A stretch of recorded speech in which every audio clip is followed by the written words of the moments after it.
hasil dari melakukan apa yang benar, kita menerima segala sesuatu yang baik. Ya. Nah, segala sesuatu yang baik itulah yang menjadi arti berkat kalau diperiksa bahasa aslinya. Adakah keuntungan jasmani kalau saya jadi orang Kristen gitu ya? Kalau Ini- misalnya yang orang Kristen tanyanya beda mungkin, Pak. Iya, Saya udah mirip. ikut Tuhan, kenapa nggak ada keuntungan? Nathan HP-nya 3, saya Iya. 1.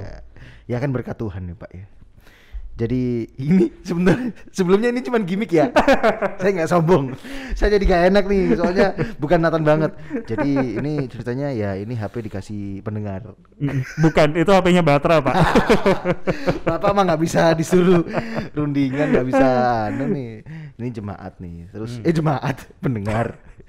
Ini pas kemarin dapat berkat tiba-tiba. Wah, puji Tuhan. Nah, Yang mungkin satu dikasih habis dari pelayanan ya. yang satu minta sama jemaat. Saya minta HP dong. Enggak ya. Ya jadi mungkin ini ya berkat Tuhan lah, Pak. Kan memang kalau Tuhan mengasihi itu kan diberkati banyak ya, Pak. Tapi emang berkatnya Tuhan itu berkat jasmani doang. Aduh, hari ini sahabat Aida, saya mau cek topik dulu. Hari ini kita bahas, adakah keuntungan jasmani yang kita dapat ketika kita jadi orang Kristen? Contoh, waktu kita terima Tuhan nih, langsung besoknya kita jadi kaya. Atau, pas terima Tuhan jadi sembuh dari sakit penyakit. Wah, bisa jadi. Atau mungkin dapat pekerjaan langsung. Dapat pasangan hidup mungkin. Hari ini kita akan bahas bersama Pastor Doni Tatimu. Kita mau sapa dulu. Shalom Pastor Doni, halo. Shalom, halo Pastor. Shalom Terima semua. kasih. Shalom. Terima kasih sudah sambung di Bahtera IDFM Pastor Doni. Bagaimana kabarnya? Baik Pastor? Ya. Puji Tuhan, puji Tuhan. Luar biasa, kita ketemu lagi di hari ini ya Joy ya. Hari ini kita bahas sesuatu yang gak kalah serunya nih Pastor. Posisi topiknya sih kayaknya yang tanya adalah yang belum jadi anak Tuhan ya. Bisa jadi. Adakah keuntungan jasmani kalau saya jadi orang Kristen gitu ya? Kalau misalnya yang orang Kristen tanyanya beda mungkin, Pak. Iya. Saya udah mirip. ikut Tuhan, kenapa nggak ada keuntungan? Ya itu mirip ya. Silakan Jonathan, yang paling penasaran tuh ternyata Jonathan, Pastor. Jadi kalau misalnya kita ikut Tuhan gitu, Pastor, apakah emang berkatnya Tuhan itu bisa kelihatan gitu ya, secara jasmani gitu ya? Iya. Atau mungkin gini, contoh, saya ini berkelimpahan, Iya. berarti saya diberkati. Saya badannya kurus nih, makannya kurang, saya berarti nggak diberkati. Atau gimana, Pastor? Silakan. Iya, satu menurut saya jangan karena ingin dapat berkat jasmani kemudian ikut Tuhan. Itu kan buat saya ya. Okay. Ikut Tuhannya bukan karena itu. Ya. Kalau saya suka bilang begini, yang menarik adalah ketika Tuhan Yesus menyembuhkan orang sakit, dia tidak pernah bilang ikut Tuhan dulu, ikut aku dulu, baru kemudian kamu akan kusembuhkan. Iya juga. Tapi sebaliknya dia menyembuhkan mereka dulu, kemudian dia menantang orang untuk mengikut dia. Artinya orang ikut dia bukan lagi karena butuh sesuatu, sebab tanpa ikut Tuhan pun Tuhan udah beri kok hari itu. Istilahnya kesembuhan yang mereka inginkan. Dia udah beri. Artinya kalaupun kamu memutuskan untuk mengikuti dia, bukan karena kamu butuh kesembuhan, bukan karena kamu butuh berkat. Jadi buat saya nomor satu, di-clearkan lebih dahulu bahwa kita ikut Tuhan bukan karena itu. Tapi nomor dua, bahwa dalam Alkitab apakah memang ada janji-janji jasmani, berkat jasmani? Buat saya ya harus diakui jujur bahwa memang ada gitu loh. Ada janji berkat jasmani. Harus diakui jujur juga bahwa memang berkat jasmani itu lebih banyak tertuang atau dinyatakan dalam perjanjian lama. Sementara dalam perjanjian baru memang harus diakui bahwa Paulus terutama lebih banyak bicara soal berkat rohani. Saya pikir sebab ada latar belakang mengapa di perjanjian lama lebih banyak bicara soal berkat-berkat jasmani. Sementara di perjanjian baru khususnya untuk Paulus lebih banyak bicara tentang berkat rohani. Nomor satu, Paulus banyak berbicara soal berkat rohani sebab beberapa suratan Paulus yang mengisi 2/3 perjanjian baru memang bersifat pastoral. Karena bersifat pastoral, maka saya pikir Paulus banyak memang menekankan soal berkat-berkat rohani. Apakah Yesus sendiri tidak banyak bicara tentang berkat jasmani? Ada. Kalau waktu Tuhan Yesus berkata, apabila engkau meninggalkan ayahmu dan ibumu, saudaramu laki-laki, saudaramu perempuan, engkau meletakkan semua harta bendamu mengikuti aku, maka engkau akan menerima 100 kali lipat dari apa yang kamu berikan. Dan saya pikir itu bicara tentang berkat jasmani. Yesus banyak bicara tentang ekonomi biblikal kalau disebut ya. Tentang hal-hal keuangan misalnya, dijadikan bentuk sebagai perumpamaan.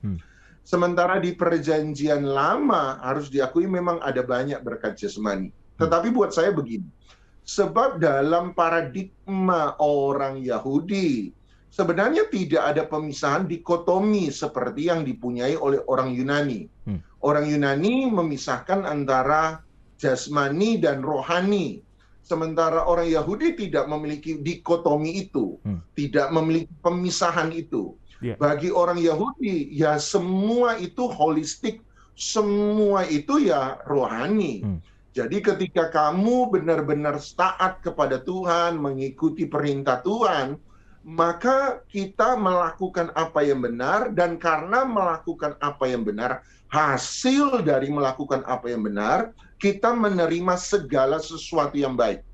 Nah, segala sesuatu yang baik itulah yang menjadi arti berkat kalau diperiksa bahasa aslinya. Bahasa asli berkat berarti mengucapkan segala sesuatu yang baik. Jadi apakah sehat itu baik? Bagi orang Yahudi, ya itu sebabnya sehat termasuk bagian dari berkat. Apakah sembuh itu sesuatu yang baik? Ya, berarti sembuh menjadi bagian dari berkat. Apakah kaya itu sesuatu yang baik? Ya, kaya itu menjadi bagian dari berkat. Apakah keluarga yang baik itu sesuatu yang baik? Ya, maka keluarga yang harmonis menjadi bagian dari sesuatu yang disebut berkat. Jadi berkat adalah segala sesuatu yang baik. Jadi tidak ada pemisahan, dari orang Yahudi, tidak ada pemisahan antara yang disebut jasmani maupun rohani. Kalau kamu benar-benar ikut Tuhan, ya yang disebut berkat jasmani itu ya itu juga rohani gitu. Jadi pemikirannya begini, manusia itu jatuh dalam dosa, dan akibat manusia jatuh dalam dosa terjadi kekacauan, terjadi penderitaan.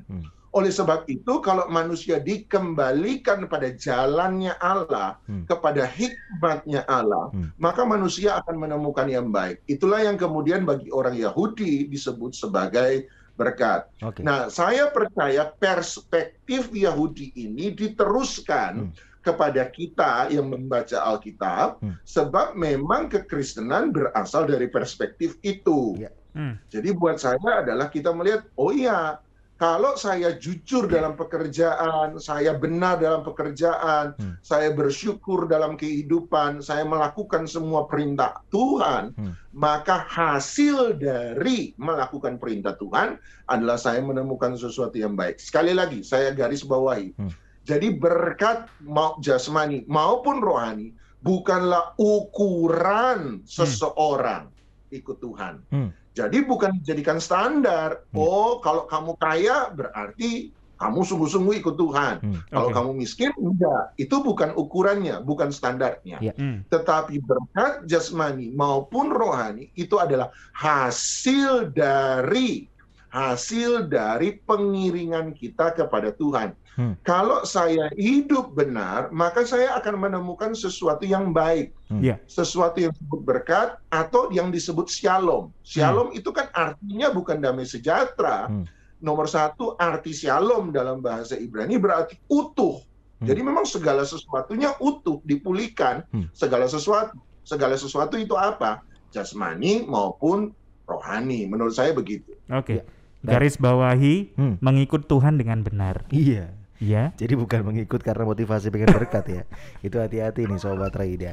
Tapi dalam penjelasan dari Pastor Doni lagi, yang tadi kita dengarkan adalah ya boleh-boleh saja ketika kita minta gitu kan pada Bapa kita, pada Tuhan kita, berkat yang kategorinya tadi jasmani, begitu ya. Karena kan semua yang baik, tapi ya kembali ke Tuhan lagi mau kasih atau tidak, seperti itu ya. Oke, Pastor Doni, kita masih bicara bersama Pastor Doni ya.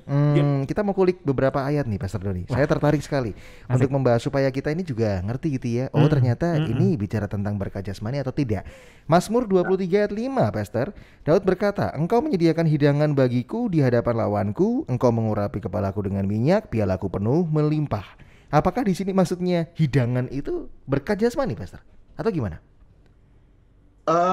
Buat saya Mazmur 23 adalah termasuk Mazmur puisi. Jadi ada beberapa Mazmur, sebagian besar Mazmur sebenarnya itu berbentuk puisi. Dan salah satunya adalah Mazmur 23. Dari mana saya sebut itu sebagai puisi? Misalnya, Tuhan adalah gembalaku, takkan kekurangan aku. Jadi kita digambarkan sebagai domba, Tuhan itu adalah gembala.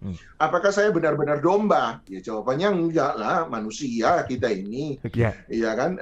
Tapi kita digambarkan, dalam puisi itu kita digambarkan seperti domba. Kemudian ada istilah, dia membaringkan aku di padang rumput hijau. Oh, berarti kita ini suka ngerumput dong namanya. Ya enggak, itu adalah bahasa puisi. Nah, kalau Mazmur 23 benar-benar adalah bahasa puisi. Dari awal itu puisi, sampai akhir itu pun bahasa puisi. Dan aku akan diam dalam rumah Tuhan sepanjang zaman. Rumah Tuhan di situ kan bukan berarti terus ada di gereja atau terus ada di bait suci. Itu bicara tentang ada dalam hadirat Allah, ada dalam perkenanannya Dia. Nah, berarti dari awal sampai akhir Mazmur 23 itu bahasa puisi. Nah, kalau dari awal sampai akhir adalah bahasa puisi, maka hidangan di situ buat saya memang tidak bisa diterjemahkan sebagai berkat jasmani tok. Buat saya yang dimaksud dengan engkau menyediakan hidangan bagiku di hadapan lawanku adalah bagaimana kebaikan Tuhan, perlindungan Tuhan dalam hidup seseorang itu akan mempermalukan orang-orang yang berusaha menghancurkan kita. Jadi ada lawan yang berusaha menghancurkan Anda, ternyata Anda nggak hancur. Anda tetap bisa bersyukur. Maka itu akan buat lawan itu makin marah gitu ya. Saya punya anak 2 perempuan, waktu masih kecil-kecil, sekarang sih sudah agak mendingan gede, sudah remaja. Tapi waktu kecil-kecil anak saya yang pertama itu agak ikut saya posturnya. Jadi istilah orang Manado, tulang besar, tulang cross gitu. Memang badan agak berisi. Adik-adiknya nomor 2 itu ikut istri saya, tulang kecil. Satu kali anak saya yang pertama yang tulang besar cubit adiknya yang tulang kecil. Dicubit gitu ya. Adiknya teriak dong, aduh Cece sakit Ce. Nangislah anak saya yang kedua. Anak saya yang pertama ketawa-ketawa. Nah, karena anak saya yang kedua sakit, marah, dia cubit, balas cubit Cece-nya. Dia cubit. Tapi karena tulang kecil cubit tulang besarnya ketawa-ketawa, bilang nggak sakit. Yang dilakukan anak saya yang kedua tambah marah, dia tambah cubit, tambah keras. Kakaknya nggak mau kalah. Sambil ngejek-ngejek bilang, nggak sakit. Akhirnya anak saya yang kedua, adiknya itu mukul kakaknya. Nah, waktu anak saya yang kedua mukul kakaknya ngomong begini, saya cubit kamu 1 kali, kamu cubit 2 kali, tambah pukul 1 kali, saya balas. Pecahlah perang dunia ketiga di rumah saya. Nah, pertanyaannya adalah mengapa ketika kakaknya cubit 1 kali, kemudian adiknya sudah balas cubit 1 kali, kakaknya kemudian bilang nggak sakit, kemudian adiknya jadi marah. Ya, sebab ketika kita disakiti, maka kita itu cenderung akan menyakiti orang lain supaya orang lain merasakan rasa sakit sama seperti yang kita rasakan, gitu ya. Kita akan membalas supaya orang lain merasakan kesakitan yang sama seperti yang kita rasakan. Nah, sama saya pikir. Ketika orang berbuat jahat kepada kita, maksudnya dia berbuat jahat pada kita supaya kita ini disakiti, kita ini dikecewakan, kita ini dihancurkan, kita ini dibangkrutkan misalnya. Tapi kemudian orang yang berbuat jahat menemukan, loh, bukannya sakit, justru dia bersyukur. Bukannya kecewa, dia justru memuji Tuhan. Sama seperti Paulus dan Silas di penjara.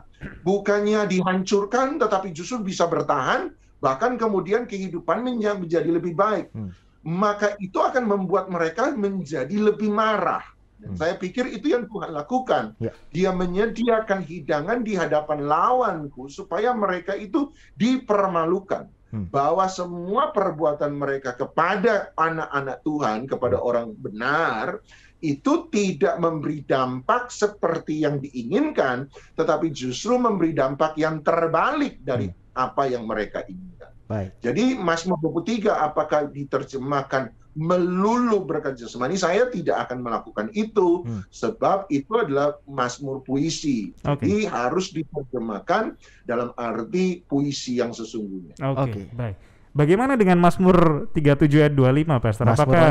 Apakah puisi juga? Bunyinya gini, tetapi tidak pernah kulihat orang benar ditinggalkan atau anak cucunya meminta-minta roti. Nah, roti di sini apakah itu berkat jasmani maksudnya, Pastor? Kalau itu saya setuju bahwa roti selalu menunjukkan kepada sesuatu yang bersifat jasmani. Roti menunjukkan pada pemeliharaan Tuhan hari lepas hari. Misalnya paling jelas adalah doa Bapa kami. Berikan pada hari ini makanan kami yang secukupnya. Bahasa Inggris menggunakan kata roti, our daily bread. Jadi roti kami yang secukupnya tiap hari. Jadi benar bahwa roti di situ menunjukkan pada apa yang kita butuhkan hari lepas hari, apa yang kita perlukan dalam kehidupan ini, dan itu biasanya memang akan bersifat jasmani, Tapi yang menarik adalah yang mengatakan itu adalah Daud, bahwa anak cucu orang benar tidak akan pernah minta roti. Tapi waktu saya baca Daud pernah minta roti. Waktu lari dari Saul. buat saya begini, ya enggak masalah diartikan menjadi berkat jasmani, tapi kembali lagi, kerinduan orang kenapa sih kemudian kita datang pada Tuhan memohon berkat jasmani? Ya saya pikir sebab ketika kita membaca dalam Alkitab Tuhan itu hebat, Tuhan itu menolong, Tuhan itu memberi makan orang Israel, Tuhan itu mengangkat orang yang jatuh, memberkati, membuat orang berhasil. Maka tentu saja ketika kita membaca tentang Tuhan yang dahsyat, Tuhan yang luar biasa, Tuhan yang baik, Tuhan yang menolong, ada ekspektasi dalam kehidupan kita ketika kita tahu bahwa Tuhan itu berkuasa, Tuhan itu baik. Ketika kita menghadapi masalah, kita punya ekspektasi, harapan bahwa Tuhan akan melakukan hal yang sama untuk kita. Tetapi buat saya itu adalah bagian dari sebuah ekspektasi yang wajar, Kembali lagi pada penekanannya baik Nathan tadi dan Joe bahwa ya bukan berarti kemudian kita memaksa Tuhan, menodong Tuhan bahwa Tuhan harus melakukan apa yang kita mau. Tetapi ekspektasi itu adalah sebuah ekspektasi yang wajar bahwa segala sesuatu yang saya lakukan dalam hidup ini ada keterkaitannya dengan Tuhan. Buat saya yang penting begini, Jo, misalnya, atau Nathan. Kalau saya bilang dalam Tuhan tidak ada berkat jasmani, artinya kerja keras aja. Kerja keras kamu bisa kaya kok tanpa kerja keras. Buktinya orang kaya nggak semua percaya Tuhan, ada orang nggak percaya Tuhan tetap kaya. Betul. Kalau pemahaman kita seperti itu, ya betul sih, nggak semua orang kaya percaya Tuhan. Tetapi saya percaya bahwa ketika kita bekerja saja, kemudian kita jadi kaya, maka kita sudah menyingkirkan Tuhan dalam pekerjaan kita. Justru bagi kita yang percaya, kita harus sungguh-sungguh percaya bahwa berkat secara jasmani, gaji, keuangan kita, Tuhan terlibat di dalamnya. Maka karena Tuhan terlibat dalam kenaikan gaji kita, keberhasilan pekerjaan kita, promosi kita, karena saya tidak bisa meraih itu hanya dengan kerja keras. Saya tidak bisa meraih semua ini hanya karena saya pinter. Tetapi ada faktor X yang bernama Tuhan di dalamnya. Nah, itulah pentingnya bagi saya untuk memasukkan bahwa dalam permintaan-permintaan berkat kita yang memasukkan berkat jasmani, bukan karena apa-apa, bukan karena kejar Tuhan demi berkat, tetapi karena saya percaya Tuhan terlibat dalam pekerjaan saya, Tuhan terlibat dalam hidup sehari-hari saya. Itu sih yang menjadi concern saya yang terbesar. Baik, seperti itu ya. Itu juga jadi pertanyaan banyak orang tuh ya. Bukan Kristen tapi kaya banget ya, sukses banget nih ya. Tadi sudah dijawab Sobat Rohida ya. Kita bekerja dan dalam setiap aspek dalam pekerjaan kita itu Tuhan memberkati gitu. Betul, ya. Dan itu bukan karena kuat dan kemampuan kita saja, tapi juga karena Tuhan yang memberkati. Kita masih bicara bersama Pastor Doni Tatimu, bicara tentang adakah keuntungan jasmani kalau saya jadi orang Kristen.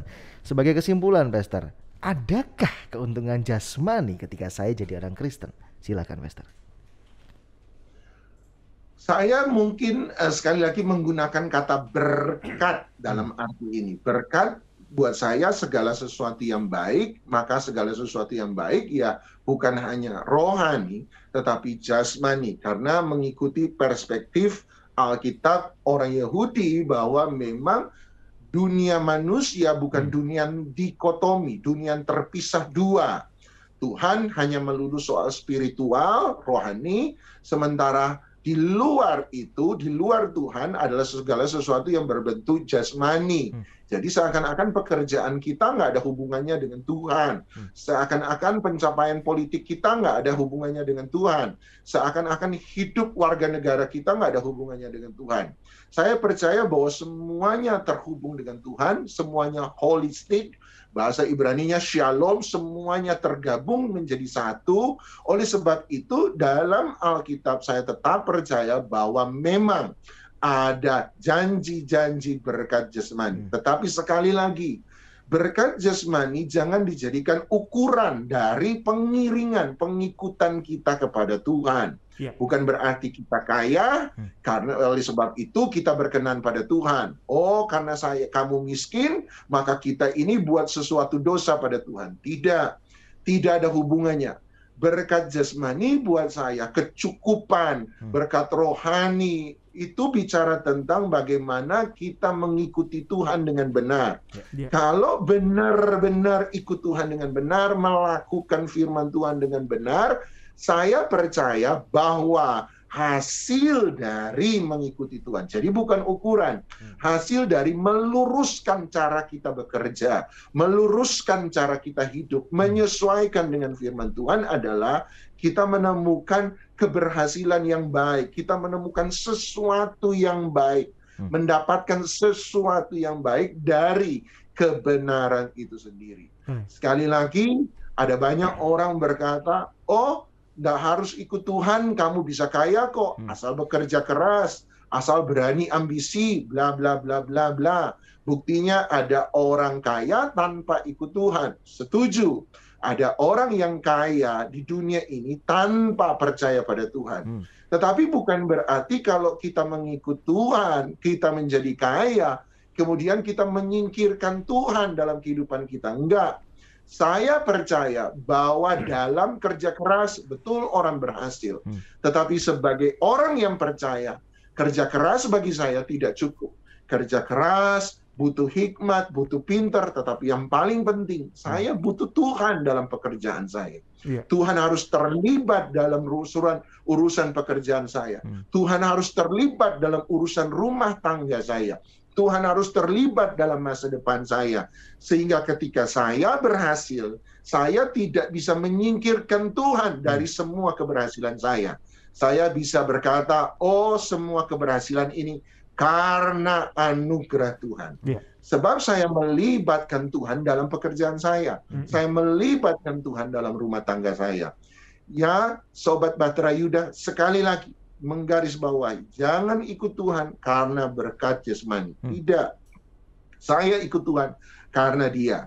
Tetapi ketika kita menyesuaikan kehidupan kita dengan kebenaran, kita menemukan bahwa ada hal-hal yang baik. Ada banyak berkat-berkat yang baik, jasmani maupun rohani, yang akan kita terima karena hasil dari mengikut Tuhan secara benar. Baik. Sampai di sini Tuhan memberkati. Luar biasa. Tuhan memberkati kita semua. Makasih ya sekali lagi buat Pastor Doni ya. Ini meluruskan kita semua. Kalau misalnya ikut Tuhan jadi kaya, ikut Tuhan jadi sehat. Dan semoga bisa memberkati para pendengar. Narasumber kami Pastor Doni, ada Instagramnya Jonathan. Anda mau follow silakan ya. Buka Instagram, Anda langsung search saja Doni_Tatimu. DONNY_TATIMU. Di situ. Jonathan saking senengnya dengerin suaranya serak Pastor. Iya. Belum minum Pastor. Tadi pas break mau minum tapi ternyata lagi seru-serunya. Jadi wah, semoga bisa memberkati para pendengar.